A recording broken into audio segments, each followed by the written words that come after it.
안녕하세요. 예, 반갑습니다.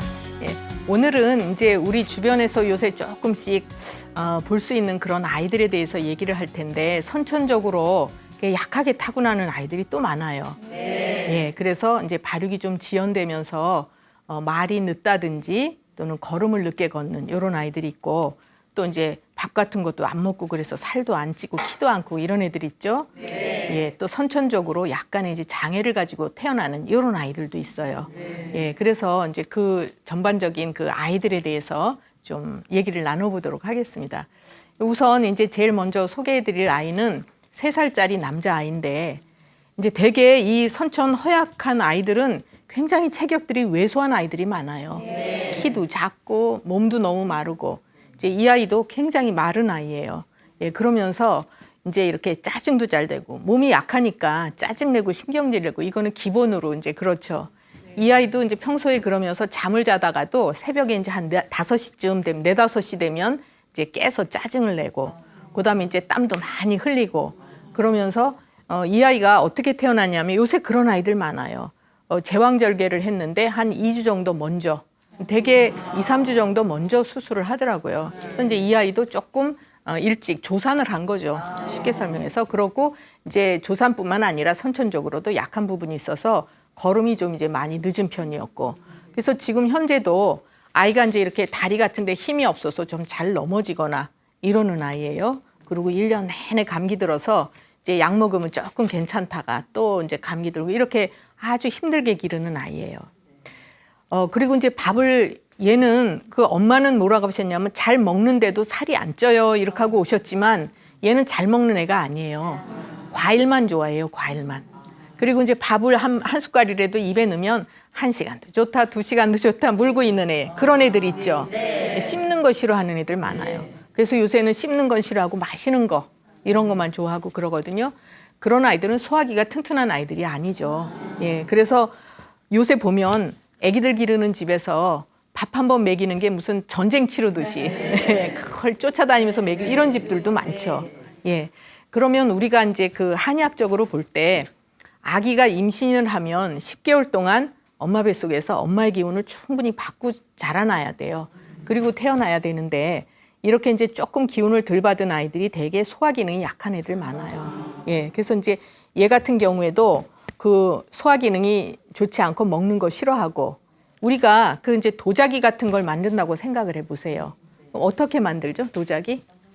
예, 이렇게 이제 그렇죠. 흙으로 모양을 잘 빚어서 가마에다가 그걸 구워야 되잖아요. 그럴 때 적정한 온도, 적정한 시간을 딱 맞춰서 구워야 이제 아주 이쁘고 좋은 그릇이, 튼튼한 그릇이 되는데 어떤 이유에서건 약간 빨리 꺼냈어요. 그 그릇을. 그러면 어떻게 될까요, 그 그릇이? 그렇죠. 약해요. 그러니까 금이 잘 가든지 깨지기가 쉬워요. 그래서 이제 아이들도 그래요. 이제 그렇게 10개월을 다 기운을 받아서 나는 게 제일 좋죠. 그리고 이제 또 예를 들어서 이제 이렇게 감기를 사시사철 걸리는 애들은 얘 같은 경우에는 아주 피부가 하얀, 지나치게 이제 뽀얀 아이들이었는데 피부가 흰 사람들은 바깥 기운에 적응하는 힘이 조금 떨어져요. 그러니까 면역력이 좀 약한 사람들이 많아요, 대체로. 예, 그래서 대개 이제 선천적으로 허약한 아이들을 이렇게 보면 눈빛이 우선 힘이 없어요. 그렇죠? 그리고 이제 눈이 좀 힘이 없으면서 눈을 마주치려고 하지 않아요. 자꾸 눈을 피하든지 아니면 아래를 이렇게 눈을 내리깔고 쳐다보면서 안 쳐다보죠. 그런 아이들은 대개 이제 정기가 허한 아이들이다 이렇게 봐요. 그리고 또 이제 이렇게 그 말을 할 때에도 목소리가 아주 쬐끄맣고 힘이 없고 그래요. 예, 힘 있는 애들은 소리도 잘 지르고 뭐 잘 뛰어다니고 그러잖아요. 그래서 이제 얘도 좀 그런 아이예요. 그러니까 선천이 허약한 아이다. 그러면 무조건 키 크게 하는 약을 써서 되는 일이 아닌 거죠. 무조건 살찌게 해서 될 일이 아닌 거예요. 예, 그래서 이제 요 아이 같은 경우에는 자꾸 이제 선천 기운을 튼튼하게 하면서 위장 기능을 좋게 해줘야 조금씩 먹게 되면서 이제 그래야 살도 찔 수 있는 재료가 들어가는 거고 이렇게 되는 거죠. 예, 우리가 보통 한의학에서 감기가 들었을 때 사람마다 감기가 오는 길이 달라요. 어떻게 다르냐 하면 어떤 아이는 감기 들면 막 편도 붓고 열나고 이런 아이들 있죠. 비염 오고 중이염 오고. 그런 아이들이 있는 반면에 감기 들면 열은 별로 안 나는데 그냥 기침, 콧물 이런 걸로 이제 그렇지만 치료가 또 오래 안 되고 이러는 아이들이 있어요. 그러면 그 사람의 체질에 따라서 속에 열이 많이 발생될 수 있는 아이들은 염증 쪽으로 많이 가는 거죠. 그러니까 그런 아이들은 해열제나 항생제를 많이 쓰게 돼요. 그런데 우리가 이제 새싹은 어때요? 새싹을 우리가 뭐라고 해요? 파릇파릇하다 그러잖아요. 새싹. 아이도 새싹이에요. 어린 아이들. 근데 그 파릇한 새싹에다가 농약을 막 줘봐요. 그 싹이 어떻게 되겠어요? 그렇죠. 누렇게 뜨고 이제 심하면은 살지 못할 수도 있는데 어쨌든 누렇게 떠요. 그래서 어린 아이들도 양약을 많이 먹고 온 아이들은 얼굴 색깔이 누렇거나 뜬 것처럼 보이는 아이들이 있어요. 예, 그거는 이제 화학 비료를 많이 준 거다 이렇게 볼 수 있죠. 그럼 이제 한약은 천연 비료라고 말씀드릴 수가 있고 공장에서 만들어낸 것은 이제 화학 비료죠. 여러분들이 이렇게 과일을 사러 가세요. 그럼 과일도 때깔이 좋아야지 그거 고르잖아요.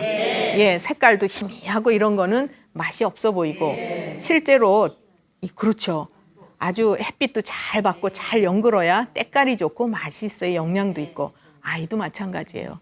그래서 이제 아이들한테 그 천연 비료를 줘서 예? 그래서 튼튼하게 자꾸 만들어줘야 되는데 요새 가끔 보면 제가 이제 조금 젊은 엄마들이 잘 모르니까 이제 그렇게 얘기를 하시는데 아기들한테 한약 먹이는 걸 굉장히 꺼려하세요. 예, 그리고 이제 약도 한두 번만 먹으면 약 이렇게 많이 먹어서 돼요. 이제 이렇게 얘기를 하시는데 참 안타까운 얘기예요. 그래서 제가 이제 생각난 김에 말씀을 드리는데 아이들 같은 경우에도 새싹이니까 자꾸 천연 비료를 줘서 잘 자라게 해주는 것이 이제 바람직한 거죠. 그리고 선천적으로 약하게 타고난 아이들은 그 시간이 지날수록 이제 그게 자꾸 보완이 돼야 발육이 좋아지는 거죠.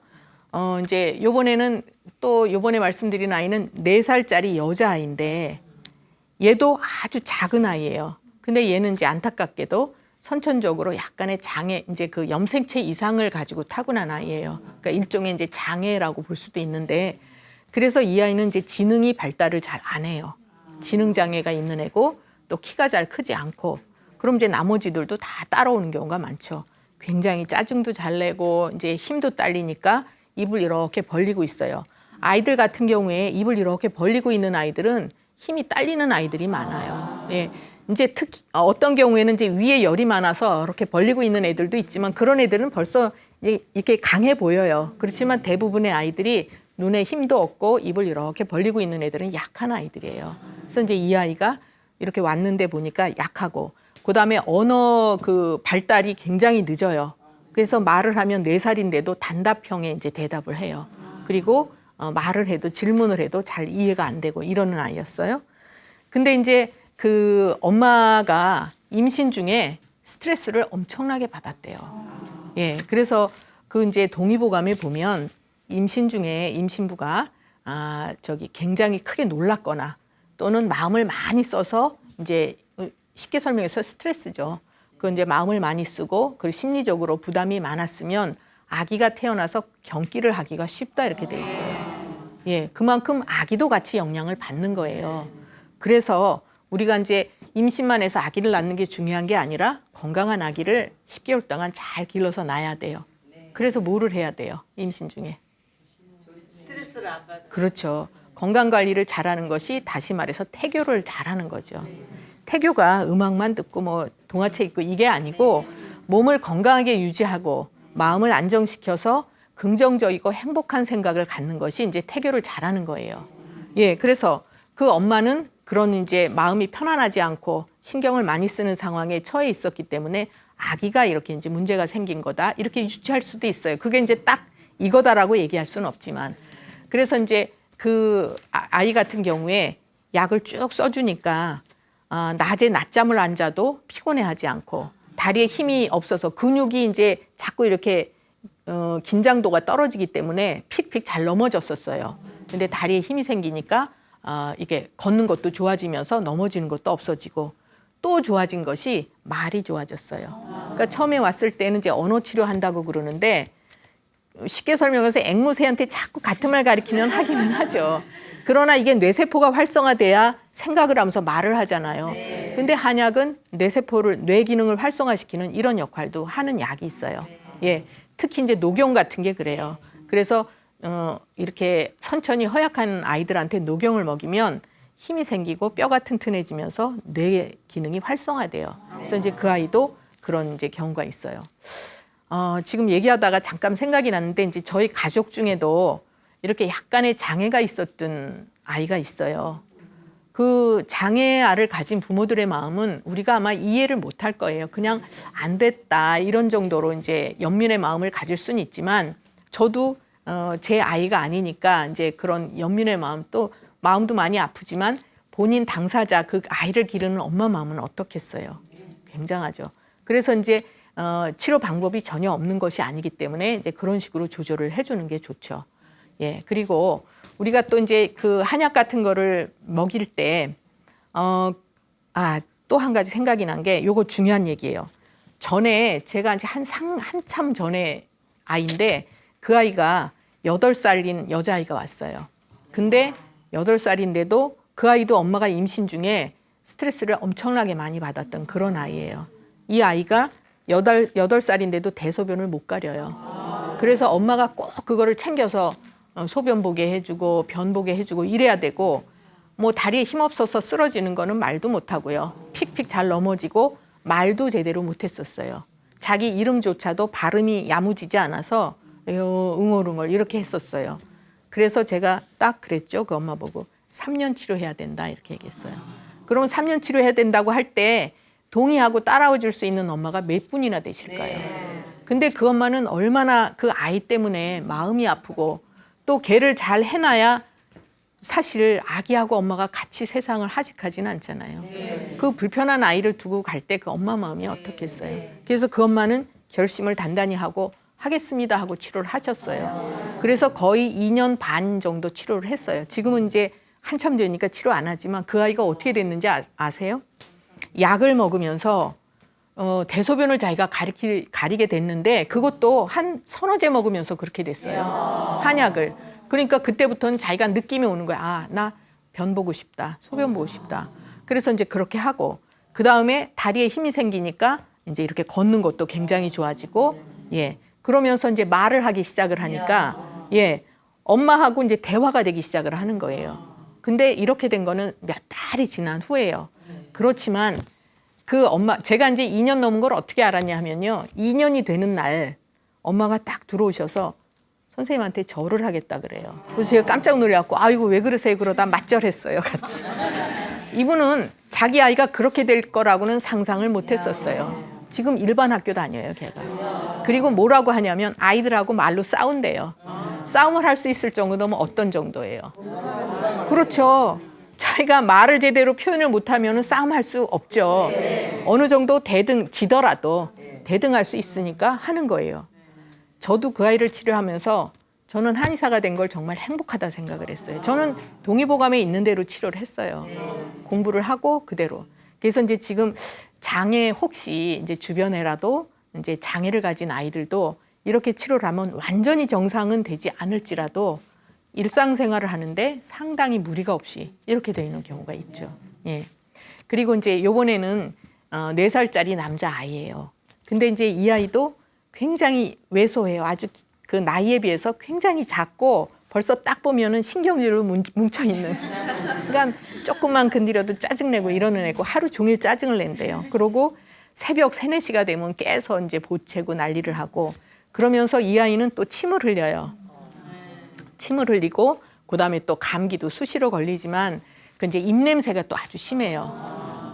예. 그리고 이제 여러 가지 다른 증상들은 뭐 다른 애들하고 비슷해요. 그럼 특징적인 게 입냄새가 나고 침을 흘려요.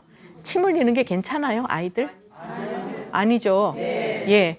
왜 아닐까요? 예. 제가 설명해 드리죠. 침은 우리 몸에서 이제 그 우리 몸을 건강하게 해주는 영양 물질이에요. 그래서 침도 그렇지만 이제 우리 한의학에서는 진액이라는 말을 많이 써요. 이 진액이라는 거는 우리 몸을 건강하게 해주는 영양 물질이에요.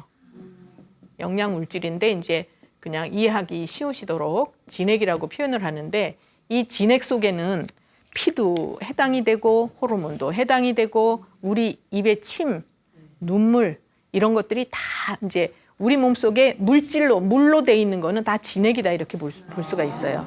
그래서 음식을 먹고 그 영양분을 빼면 진액이 돼서 요게 이제 피도 만들어주는 재료가 되고 뭐 침도 만들고 소화액도 만들고 이렇게 되거든요. 침이 굉장히 중요한 진액이에요. 그런데 이게 그냥 소화 기능만 해주는 것이 아니라 침이 자꾸 흐르면 우리 몸에 진액이 빠져나가고 뇌수를 만들 수 있는 재료가 부족해지는 거예요. 이게 밖으로 새니까 또 뼈도 약해져요. 그래서 이제 그런 아이들은 다리에 힘도 없고 이렇게 키가 크더라도 성장통 같은 게 잘 생기거나 이러죠. 근데 이 침을 흘리는 그러니까 침은 그 진액 중에 한 가지다 이렇게 볼 수가 있죠. 이 침을 흘리는 원인은 비위에 열이 많은 아이들은요, 걸쭉한 침을 흘려요. 아이들도 왜 맑은 침 흘리는 아이들 있고 걸쭉한 침 흘려서 여기 맨날 이렇게 헐어 있고 이런 아이들이 있어요. 그런 아이들은 비위에 열이 많은 아이들이에요. 그리고 먹는 거 좋아해요, 그런 애들은. 그런데 맑은 침을 흘리는 아이들 있잖아요. 그런 아이들은 비위가 찬 아이들이에요. 찬 기운이 있으니까 그런 아이들은 좀 잘 안 먹기도 쉽죠. 이제 반드시 그런 건 아니지만 그래서 침을 흘리지 않게 해주는 것이 굉장히 중요해요. 그런데 한약은 그 침을 흘리지 않게 해주는 처방들이 있어요. 동의보감에. 그리고 또 한 가지 얘가 이제 구취가 심하다고 했죠. 구취가 심한 거는 이제 그것도 원인이 여러 가지예요. 보통 이제 입냄새가 어른들도 입냄새가 나면 충치가 있나? 우선 그렇게 생각하시죠. 물론 충치가 있어서 입냄새가 날 수도 있지만 위에 열이 많이 쌓여도 이렇게 올라와서 입냄새가 날 수도 있고 또 아이들 같은 경우에는 콩팥 기능이 허한 아이들도 입냄새가 나요. 그런 아이들은 겁도 많아요. 이제 선천적으로 콩팥 기능을 약하게 타고난 아이들은 뼈도 약하지만 겁도 많고 그다음에 입냄새도 나고 이제 마음이 이렇게 좀 안정이 안 되기가 쉽죠. 그래서 이제 이 아이가 이렇게 약한 아이예요. 그래서 그 아이는 살이 안 찌고 안 먹고 이렇더라도 치료를 어떻게 해줘야 되냐면 침을 안 흘리게 해주고 또 콩팥 기능을 튼튼하게 해서 입냄새가 안 나게 해주면 이 아이는 단단하게 크는 거예요. 그래서 이제 그런 것도 굉장히 중요하다 이렇게 말씀드릴 수 있고, 요번에는 이제 5살 된 여자아이인데 이 대개 이제 아까도 말씀드렸듯이 이렇게 선천적으로 허약한 아이들은 체격이 작고 살도 안 찐다 그랬잖아요. 그러면서 전체적으로 그 큰 맥락이 걸음이 늦는 아이들 많아요. 때가 됐을 때, 그러니까 걸음이 늦다는 얘기는 걸어야지 될 때보다 이제 더 늦게 걷는다든지 말을 해야지 될 때보다 늦게 한다든지 이런 거죠. 그러니까 기능이 왕성하지 못하다 이렇게 볼 수가 있는 거예요. 그래서 이제 그 여자아이는 편식이 아주 심해요. 그래서 그 아이도 이제 씹는 거 싫어하고 마시는 것만 좋아하고 자기가 싫어하는 음식을 먹으면 토해요. 그러니까 그 아이도 보통 예민한 아이가 아닌 거죠. 그리고 이제 이렇게 자다가도 다리를 이렇게 흔든대요. 그러거나 발로 차고 병원에 데리고 갔더니 하지불안증이라 그런대요. 어른들도 그런 분들 계세요. 그렇게 하면 이제 무슨 어떤 양약을 먹이고 이렇게 하거든요. 근데 그거는 그 상황만 봐서 그런 거지. 그게 병명인가요? 하지불안증이? 병명 같으세요? 병명이 아니죠. 그 상황만 보고 다리를 이렇게 편안하지 않아서 흔드는 거예요. 그러면 사실은 다리를 흔드는 그 하지불안이 병이 아니고 왜 그걸 흔드느냐 그걸 찾아야 되는 거죠. 얘는 마음이 안정이 안 되니까 잠을 잘 때 숙면을 못 하는 거예요. 그렇잖아요. 그러니까 한약은 이렇게 그 원천적인 거를 찾는 게 한의학이죠. 걔는 이제 하지불안증이 있어요. 그리고 잠자리를 옮기면 야뇨증이 생겨요. 밤에 오줌을 싸고 그다음에 또 잠을 잘 때 잠꼬대도 하고 이도 갈고 아주 좀 이제 여러 가지 많이 바쁘게 하는 애예요. 자면서. 그리고 이 아이는 또 이제 땀을 굉장히 많이 흘리고 그리고 이제 감기가 들거나 이러면 중이염이 와서 그 약을 계속 먹이는데도 별로 좋아지지도 않고. 그래서 이제 이 아이 같은 경우에 약을 쓸 때, 그리고 또 중요한 거 한 가지. 그 아이는 입이 잘 헐어요. 입이 헐면서 음부 있는데도 빨갛게 되고 쓰리고 헐고 이런 증상이 잘 와요. 어른들도 그런 분들 계시거든요. 근데 그거는 대개 이제 그런 증상이 오면 뭐 산부인과 가서 질염이다 이렇게 치료하지만 아닌 경우가 훨씬 더 많아요. 왜 그러냐? 마음을 편안하게 해주고 화가 쌓인 걸 흩어주면 마음이 편해지면서 입하고 음부가 같이 좋아지는 경우 굉장히 많아요. 이제 이거는 한의학적으로 진맥을 해서 찾아낼 수 있는 부분이긴 하지만 그 아이 같은 경우에도 그런 아이예요. 그래서 이제 항상 막 어디 뭐 소아과를 데려갈 수도 없고 비뇨기과를 갈 수도 없고 이제 고민을 많이 하는 그런 아이인데 이 아이는 평상시에도 그 이제 땀을 흘리지만 그 짜증을 엄청나게 많이 부리면서 그 뭐라 그럴까 자기가 원하지 않은 거에 대한 그 거부 반응을 굉장히 강하게 하는 아이예요. 그래서 이런 경우에는 그 여자 아이들이라도 그 스트레스가 많이 쌓였다 이렇게 보고 증상을 치료를 하죠. 전에 어떤 아이가 있었냐면 여자 아이가 그 이제 아래가 불편하니까 속옷을 입지를 못해요. 입고 있으면 불편하잖아요. 그러니까 자꾸 벗고 있어요. 그런데 어른들은 그걸 어떻게 보냐면 왜 자꾸 속옷을 벗어? 그 어른들 생각으로 보는 거예요. 얘는 불편해서 벗는 거예요, 단순히. 그래서 그거를 치료를 해줘야 되는데 그것 때문에 이제 엄마가 마음고생도 많이 하고 그랬었어요. 그리고 이 아이가 이사를 갔어요. 그래서 어느 이제 유아원을 다녔어요. 그러니까 먼저 다니던 데를 굉장히 가고 싶은 거예요. 그러니까 그 증상이 또 왔어요. 그랬더니 자기 할머니한테 뭐라 그러냐면 할머니 나 전에 먹던 그 맛있는 약 좀 먹으면 안 돼? 이래서 그 약을 해주니까 또 좋아졌어요. 근데 저는 무슨 약을 해줬느냐 그 아이한테 마음 편안하게 해주는 그런 약을 해줬어요. 그러니까 치료를 할 때에도 그 나타나는 현상만 보고 증상만 보고 치료하면 안 된다는 거죠. 예, 그렇죠. 그리고 이제 그래서 그 아이 같은 경우에는 자꾸 이제 스트레스를 풀어주고 마음을 편안하게 해주는 약을 해줬는데 어른들이 보기에 아이들이 무슨 스트레스가 있어 쬐끄만 것들이 이럴 수 있잖아요. 아이들 많아요 스트레스. 그게 뭐냐 하면 자기 마음대로 안 될 때 예를 들어서 갖고 싶은 장난감 못 가져 뭐 친구랑 놀 때 이런 거 어떤 면에서는 어른보다 더 많을 수도 있어요. 단순하니까 아이들은. 그래서 그쪽으로 이제 어떤 식으로든지 표현을 하는 거예요 아이들이. 예, 그래서 이제 걔도 그렇게 치료를 해준 적이 있고 그다음에 또 이제 7살짜리 남자아이가 있는데 얘도 아주 문제성을 띈 아이가 뭐냐 하면 얘는 도대체 그 소화 기능은 좋지 않은데 계속 과식을 해요. 근데 뭘 먹냐면 고기하고 밀가루만 먹어요. 예, 그러니까 이제 먹으면 과식을 해서 체해서 설사하고 토하고 또 먹고 그러면서도 또 국수 먹고 그러고 이제 어떤 날은 우유 같은 걸 한꺼번에 1리터를 먹는데요. 그리고 또 체해서 토하고 근데 이제 이 아이는 어떤 증상이 또 있냐면 좌우 눈의 시력차가 굉장히 심해요. 예, 그리고 또 굉장히 이제 민감해가지고 잠을 잘 때에도 이렇게 자다가 수시로 깨고, 예, 그다음에 이제 잠을 한 번 들기도 굉장히 어렵고 이런 증상이 있어요. 그래서 그 아이는 어떻게 볼 수 있냐면 그 눈의 좌우 시력 차이가 있는 것은 선천적으로 콩팥 기능이 허해도 시력 차이가 많이 올 수 있고, 예, 보통 흔히 이제 뭐 이렇게 근시, 난시 이런 거 많이 오잖아요. 요새는 어린 아이들도 안경을 많이 쓰고 오거든요. 근데 그거는 이 아이가 자라는 과정에서 조절하는 힘이 떨어지고 균형이 깨져서 일시적으로 오는 건데 그걸 안경을 딱 씌워 놓잖아요. 그럼 이제 고정이 되는 거죠. 근시, 난시 이렇게. 그래서 한의학적으로는 왜 눈이 이렇게 시력 차이가 좌우가 나느냐, 또 난시가 있느냐 이런 것들을 그 아이의 체질에 맞게 조절을 해줘요. 그러니까 이제 제일 바람직한 거는 한약으로 일단 조절을 해서 정 안 되면 안경을 씌우는 게 더 바람직하다 이렇게 볼 수 있는 거죠. 그래서 이제 그 아이 같은 경우에도 굉장히 예민해가지고 자기가 원하는 대로 안 되면 벌써 이제 토하고 이렇게 막 그 과식을 하고 이래요. 어른들도 스트레스 받았을 때 먹는 걸로 푸는 분들이 있어요. 예, 이 아이도 그래요. 그래서 이제 뭐든지 항상 때 맞춰서 적당히 해주는 게 굉장히 좋은데 대개 이제 이렇게 발육이 자꾸 늦어지고 한마디로 우리가 늦된다 그러잖아요. 예, 물론 이렇게 말을 늦게 시작하고 걸음을 늦게 걸었어도 정상적으로 크는 아이들도 굉장히 많아요. 그렇지만 우리 주변에 보면 이렇게 선천적으로 약간 이제 장애를 타고났거나 또 요새 보면 마음이 안정이 안 돼서 주의 집중이 안 된다든지 산만한 요런 아이들 있죠. 예, 그거는 화해 성향을 많이 가진 아이들이 그렇게 돼요. 흔히 듣기에 ADHD 요런 아이들.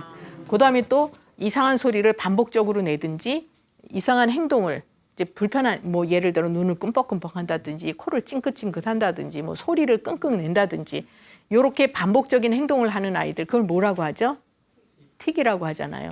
그 틱을 가진 아이들도 굉장히 민감하면서 이제 이렇게 하고자 하는 욕구는 큰 아이들이에요. 자기가 원하는 만큼 되어지지 않으니까 그걸 그런 식으로 표현을 하는 거예요.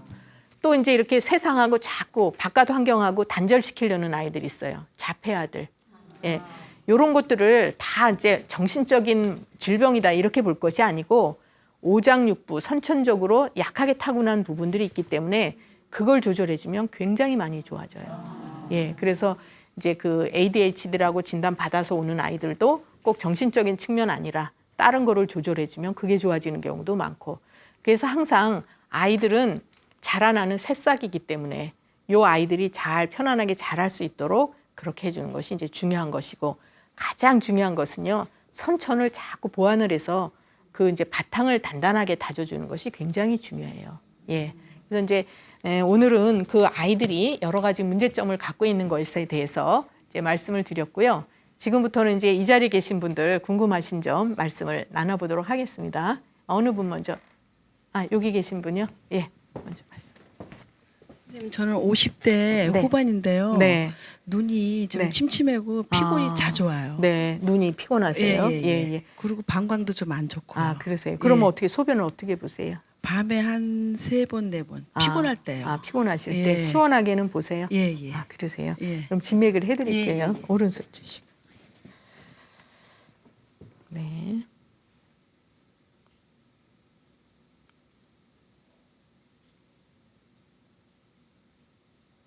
갱년기 증상은 없으셨어요? 그 사이에? 있었어요. 있으셨죠? 예. 예. 이쪽 보시고요. 네. 아직도 얼굴, 머리 이쪽으로 좀 화가 잘 오르는 편이시거든요. 예. 그래서 예. 뭐 말씀하실 거 있으세요? 아니, 그 호르몬 약을 아, 드시고 계세요? 먹었었는데요. 네. 요새는 안 먹어요. 아, 그러세요? 예. 그럼 그거 끊고 나서 더 눈이 불편하진 않으세요? 더 불편했어요. 그렇죠. 예. 이제 이분 같으신 경우에도 굉장히 이렇게 뭔가 완벽한 거 좋아하시는 분일 거예요. 그러니까 그건 무슨 얘기냐면 스트레스를 잘 받으시는 그런 체질이시다 이렇게 볼 수 있거든요. 그러니까 뭐든지 대충 못하는 성격이고 이런 분들은 뭘 하나 할 때에도 딱 맞게 해야 되고 힘이 딸려도 할 거 있으면 해야 되고 이러는 성향이거든요. 그래서 이분 여기 가슴에 이제 화가 좀 많이 쌓여 있는 편이시고 또 이제 여기 가슴에 화가 많이 쌓이면 불은 여러분들 그 촛불 어때요? 촛불. 바람이 불면 잘 흔들리죠.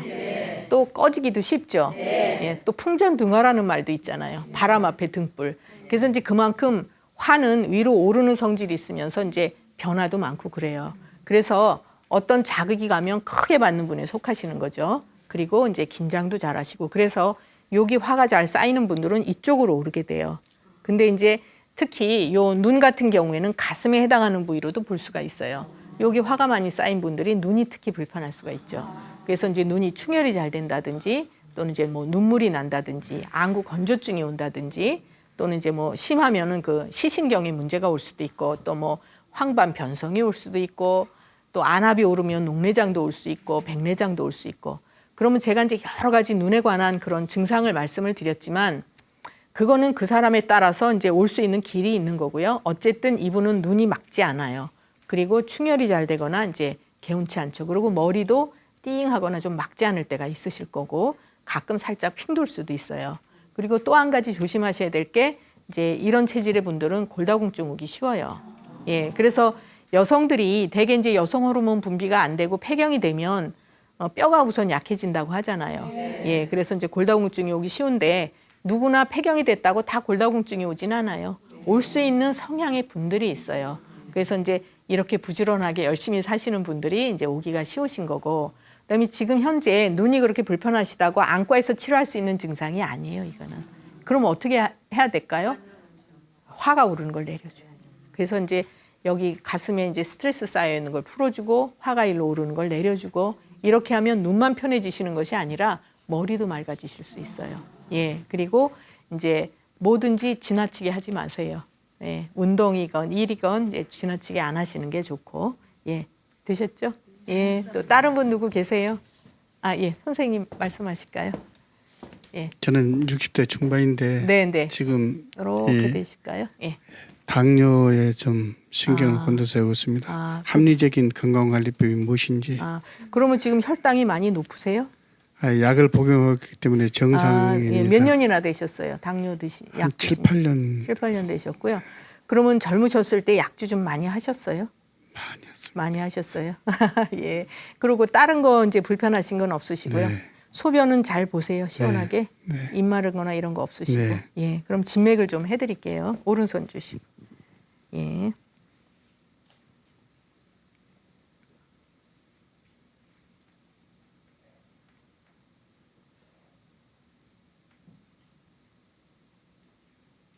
네, 되셨고요. 왼손 보시고요.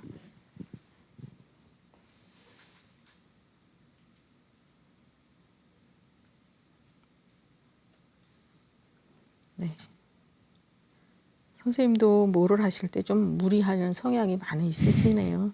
예, 예, 되셨습니다. 아, 제가 조금 전에 여기 계신 분 소변 말씀하셨는데 그거 이제 아랫배 차시거든요, 이분도. 그리고 방광 기능이 약하기 때문에 밤에 유난히 이제 자주 보시는데 그거는 이제 이렇게 좀 마음을 편안하게 하시고 이렇게 하면은 크게 병은 아니에요, 그거는. 지금 여기 계신 분이 그 이제 당뇨가 있으시다 그래서 제가 생각이 났어요. 선생님도 아랫배가 굉장히 차신 분이에요. 그리고 이제 이런 분들이 그 아랫배가 차다는 얘기는 만져서 찬 것도 있지만 움직임이 활성화가 안 될 수가 있고 또 대장이 길고 찬편에 속하기 때문에 속이 더부룩하고 가스가 잘 차고 이러실 수가 있고요.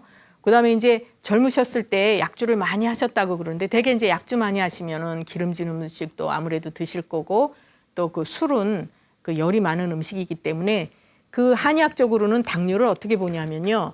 비위에 열이 많이 쌓이거나 대장에 열이 쌓여도 당뇨가 온다라고 이렇게 봐요. 그러니까 그건 이제 좀 어렵게 설명하면 양명에 열이 쌓이는 거거든요. 그래서 위하고 대장에 열이 쌓일 때 당뇨가 올 수 있어요. 선생님은 이제 그런 원래도 성향이 굉장히 부지런하게 움직이시고 이렇게 뭔가 지나치는 성향이 많으실 거예요. 지금도 얼굴이 이제 약간 붉은색을 띠고 계시기는 하는데 어쨌든 당뇨 약은 수치는 조절을 할지 모르지만 근본적으로 조절은 안 돼요. 그리고 이제 음식 같은 거 뭐 조심을 하시기는 하는데 그 당뇨를 가지신 분들이 이제 여러 가지 뭐 조심을 하셔야 되지만 운동 같은 거를 한다는 거는 혈당 수치만 좋게 해주는 거지 그게 치료하고는 전혀 크게 관계되지는 않아요. 그래서 음식 같은 걸로 담백하게 잡숫고 이제 적게 잡숫고 적당히 운동하시되 이런 경우에는 이제 생활만 가지고 크게 조절하기 안 될 때는 한약 같은 걸 치료해서 당뇨를 치료하는 약들이 좋은 게 많아요. 그래서 이제 그런 걸 하시고 그다음에 아랫배가 찬 편에 속하시기 때문에 음식 같은 것도 찬 거, 날 거, 생 거 이런 건 좀 피하시는 게 좋죠. 그래서 항상 균형 잡힌 식사, 균형 잡힌 활동, 그러니까 운동 이런 거를 하시는 게 이제 제일 중요한 거죠. 예. 다른 거 뭐 궁금한 거 있으세요? 예. 또 다른 분 누구 계세요? 아, 여기 계신 분이요? 예, 말씀하세요. 저는 50대 후반인데요. 네. 97년도에 네.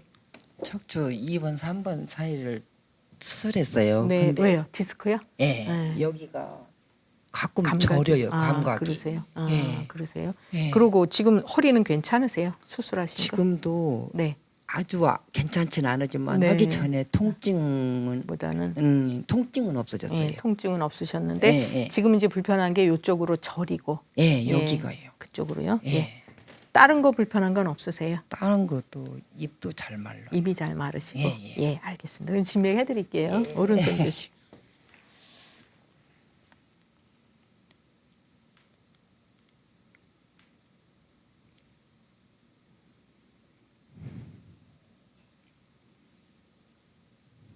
네, 되셨고요. 이쪽 보세요.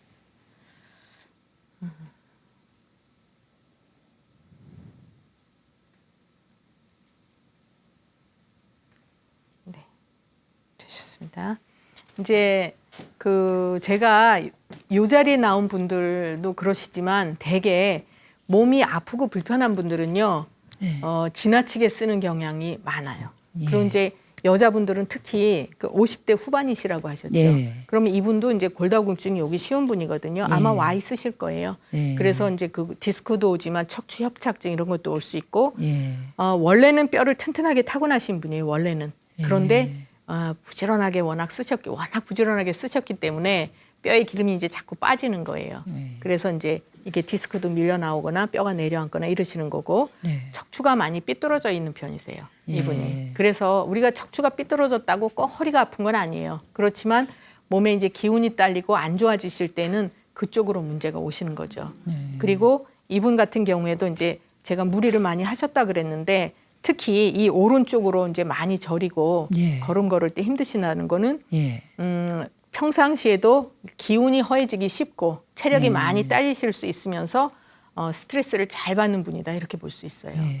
그래서 이제 그 척추가 어느 쪽으로 삐뚤어져 있느냐에 따라서도 어느 쪽 다리가 불편한지 요거는 이제 나올 수가 있는데, 네.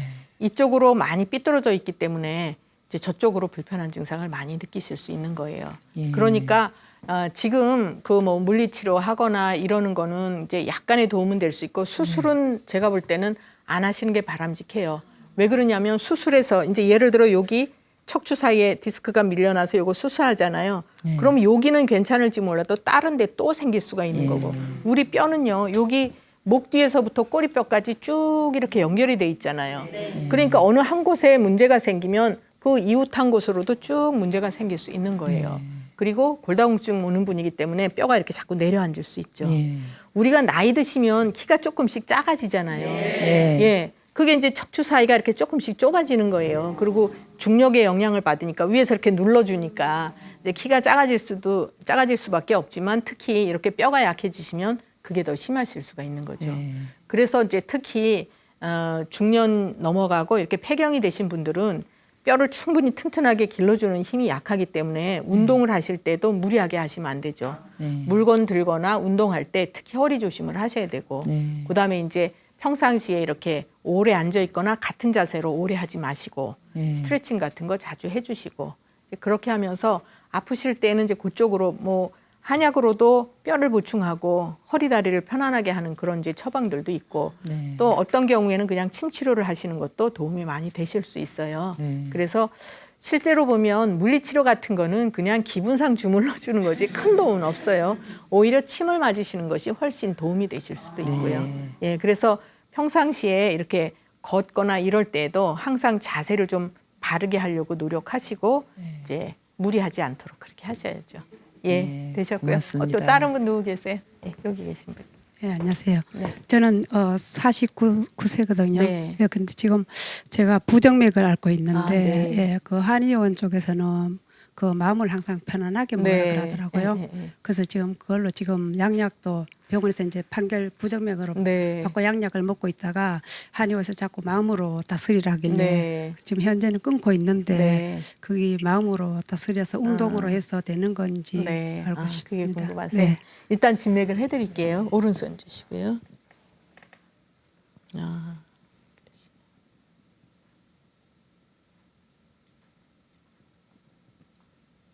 그럼 요새는 좀 전에보다 편해지셨어요? 제가 지금 그렇게 마음을 항상 네. 먹고 예. 있거든요. 가슴이 뭐 뻐근하거나 그런 건 쪼이거나 이런 거는 없으시고요. 예. 그럼 어떻게 느끼세요? 부정맥 있을 때? 이게 다 이렇게 오는 걸 느껴요. 아, 그러세요. 처음에 30대 초반에부터 그랬는데 네. 한 5분 정도 가다가 끊기더라고요. 네. 그래서 계속 오래 가니까 병원에 가서 이제 아플 때에 가서 판결 받았는데 부정맥이라 그러더라고요. 네. 그러셨어요. 그럼 약을 몇 년이나 드셨어요? 약은 한 5년 정도 먹다가 그러셨어요? 네. 예, 알겠습니다. 지금 이분 같으신 경우에는 제가 진맥을 해보니까 심장 기능이 많이 좀 약한 편이에요.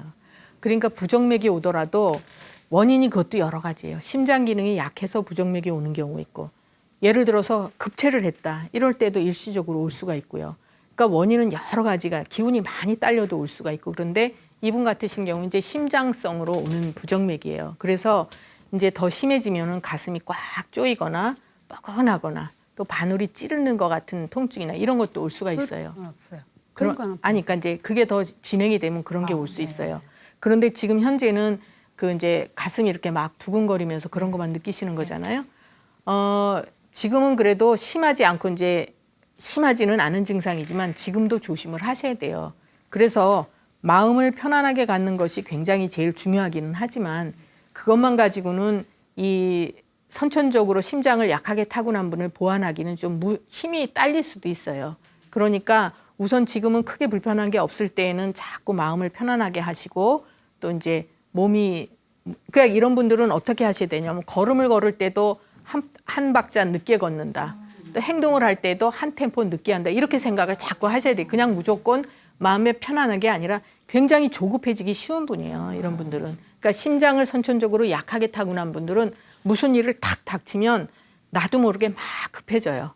그런데 이제 그런 것들은 내가 어느 정도까지는 마음으로 조절할 수 있어도 완전히 치료하기는 힘들어요. 제가 볼 땐 그래요. 심장 기능이 좀 많이 약한 편이에요. 그래서 치료를 꼭 하셔야 되는 분이고 그 치료 방법을 이제 한방으로 할지 뭐 양방으로 할지 이렇게 이제 선택을 하셔야 되지만 제가 지금 부정맥을 치료해 드린 분들이 여러 분 계시는데 굉장히 좋아지셨거든요. 그리고 늘 조심을 하셔야 돼요. 우리가 이 가슴은 한자로 쓸 때 뭐라고 쓰는지 아시죠? 가슴 흉 그렇게 쓰잖아요. 흉이라고 써요. 안 좋은 일 생길 때 뭐라 그래요? 흉하다 그래요. 여긴 굉장히 중요한 곳이에요. 우리 생명하고도 직결된 곳이에요. 특히 심장. 그렇죠. 심장이 멎으면 어떻게 돼요? 그래서 예. 근데 특히 조심을 하셔야 돼요. 그러니까 심장이 무리가 간다 이러면은 그 뭐 신경을 많이 쓰셨다. 몸을 무리를 했다. 또 뭐를 막 급히 움직였다. 이럴 때는 항상 심장에 무리가 갈 수 있어요. 그래서 그거 조심하시고 제가 볼 때는 치료를 좀 하시는 게 좋을 거예요. 그러니까 지금 이제 한의원에서 치료를 하고 계시면 그렇게 해서 잘 하시고 필요할 때는 그러니까 예를 들어서 심장이 꽉 조이는 것 같거나 바늘로 찌르는 것 같거나 이런 증상이 이제 나타나기 시작을 하면 그게 자주는 아니더라도 한 번씩 나타나기 시작할 때는 여기 이제 많이 안 좋아진다는 신호를 보내는 거예요. 네. 협심증, 심근경색 이렇게 갈 수 있는 거거든요. 그러니까 그래도 약약이 치료를 하거나 이러지는 않지만 응급 상황에서는 우리 생명은 지켜줄 수 있는 거거든요. 그러니까 그거는 항상 이제 염두에 두셔야 돼요. 예, 그래서 우리가 이제 제가 아까도 말씀드렸지만 지금 이분은 심장이 많이 허하시거든요. 그래서 제가 걱정이 돼서 자꾸 되풀이해서 말씀을 드리는데 마음만 편안하게 해서 되는 건 아니에요. 내가 스트레스 받고 싶어서 받는 건 아니잖아요. 그러니까 늘 조심을 하셔야 돼요. 예, 응급 상황이 생길 수 있어요. 예, 그래서 이제 미리 겁 드시라고 이렇게 하는 건 아니고 평상시에 조심 잘 하셔야 되는 분. 예. 그러면 이제 오늘 또 여러 가지 말씀을 나눠봤는데요. 우리 아이들이 그렇게 불편하고 그러면 그 아이를 기르는 엄마들은 어때요? 늘 마음이 굉장히 편안하지 않고 아이가 건강해야 그 집안이 편안하고 행복할 수 있어요. 그래서 이제 우리 주변에서 혹시 이제 아이들이 불편하거나 그러면 한약적인 치료를 받으면 굉장히 효과가 좋은 경우 많으니까 이제 이렇게 같이 건강한 사회를 만들 수 있도록 예, 그렇게 도와주시면 좋겠고요. 이제 우리들 다 이제 너무 지나치지 않게 건강한 생활 하시도록 제가 부탁드리겠습니다. 감사합니다.